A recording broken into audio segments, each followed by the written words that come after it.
pony to the rear of my tent. When the pony was ready, I stood at his head, prepared to mount and dash out as soon as the dog should again lift up his voice. Pornick, by the way, had not been out of his pickets for a couple of days. The night air was crisp and chilly, and I was armed with a specially long and sharp pair of persuaders with which I had been rousing a sluggish cob that afternoon. You will easily believe, then, that when he was let go, he went quickly. In one moment, for the brute bolted as straight as a die, the tent was left far behind, and we were flying over the smooth, sandy soil at racing speed. In another, we had passed the wretched dog, and I had almost forgotten why it was that I had taken horse and Hauksbee. The delirium of fever and the excitement of rapid motion through the air must have taken away the remnant of my senses. I have a faint recollection of standing upright in my stirrups and of brandishing my Hauksbee at the great white moon that looked down so calmly on my mad gallop, and of shouting challenges to the camel-thorn bushes as they whizzed past. Once or twice, I believe, I swayed forward on Pornick's neck and literally hung on by my spurs, as the marks next morning showed. The wretched beast went forward like a thing possessed, over what seemed to be a limitless expanse of moonlit sand. Next, I remember, the ground rose suddenly in front of us, and as we topped the ascent, I saw the waters of the Sutlej shining like a silver bar below. Then Pornick blundered heavily on his nose, and we rolled together down some unseen slope. I must have lost consciousness, for when I recovered I was lying on my stomach in a heap of soft white sand, and the dawn was beginning to break dimly over the edge of the slope down which I had fallen. As the light grew stronger, I saw I was at the bottom of a horseshoe-shaped crater of sand, opening on one side, directly onto the shoals of the Sutlej. My fever had altogether left me, and with the exception of a slight dizziness in the head, I felt no bad effects from the fall overnight. Pornick, who was standing a few yards away, was naturally a good deal exhausted, but had not hurt himself in the least.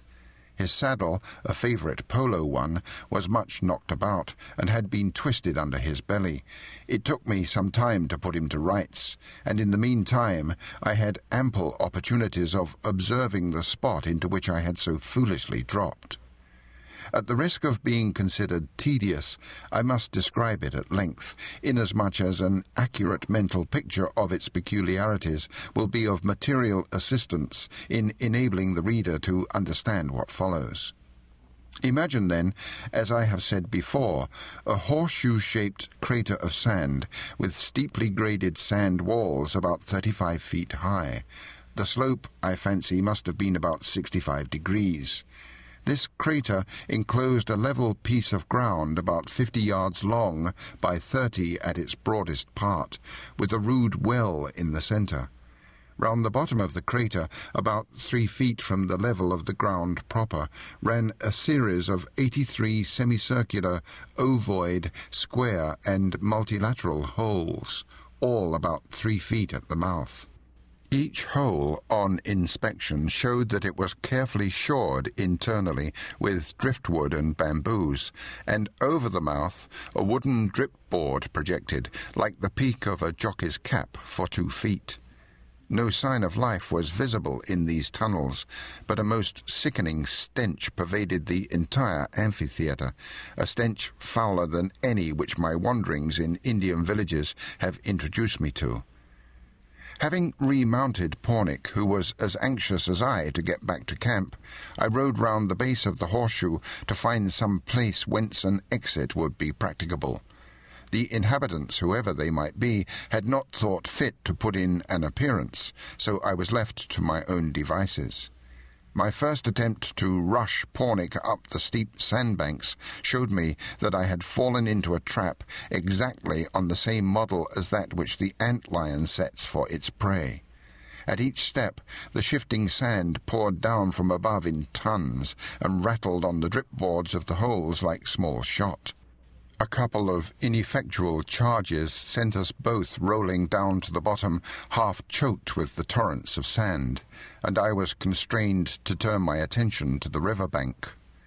Here everything seemed easy enough. The sandhills ran down to the river edge, it is true, but there were plenty of shoals and shallows across which I could gallop Pornic and find my way back to terra firma by turning sharply to the right or the left. As I led Pornic over the sands, I was startled by the faint pop of a rifle across the river, and at the same moment a bullet dropped with a sharp whit close to Pornic's head. There was no mistaking the nature of the missile, a regulation Martini Henry picket.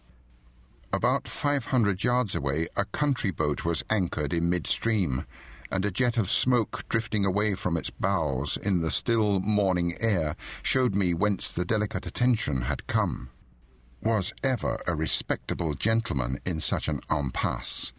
The treacherous sand slope allowed no escape from a spot which I had visited most involuntarily, and a promenade on the river frontage was the signal for a bombardment from some insane native in a boat. I'm afraid that I lost my temper very much indeed. Another bullet reminded me that I had better save my breath to cool my porridge, and I retreated hastily up the sands and back to the horseshoe, where I saw that the noise of the rifle had drawn 65 human beings from the badger holes, which I had up till that point supposed to be untenanted. I found myself in the midst of a crowd of spectators, about 40 men, 20 women, and 1 child who could not have been more than 5 years old. They were all scantily clothed in that salmon-coloured cloth which one associates with Hindu mendicants, and, at first sight, gave me the impression of a band of loathsome fakirs. The filth and repulsiveness of the assembly were beyond all description, and I shuddered to think what their life in the badger holes must be. Even in these days, when local self-government has destroyed the great part of a native's respect for a sahib, I have been accustomed to a certain amount of civility from my inferiors, and on approaching the crowd naturally expected that there would be some recognition of my presence. As a matter of fact, there was, but it was by no means what I had looked for. The ragged crew actually laughed at me. Such laughter I hope I may never hear again. They cackled, yelled, whistled, and howled as I walked into their midst, some of them literally throwing themselves down on the ground in convulsions of unholy mirth.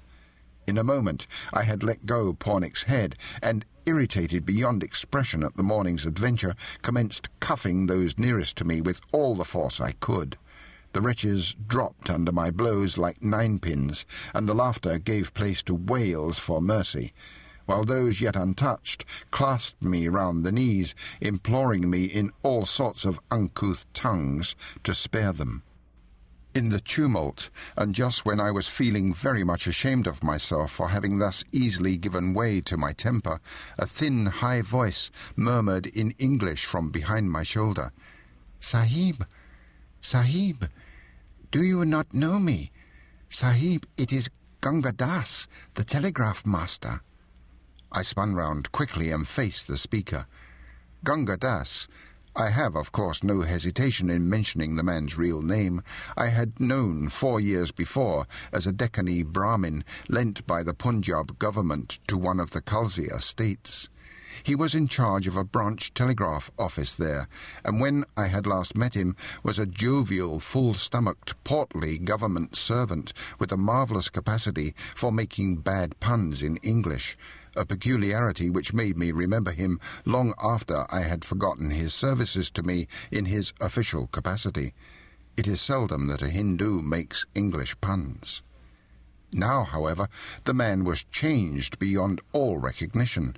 Caste mark, stomach, slate-coloured continuations, and unctuous speech were all gone.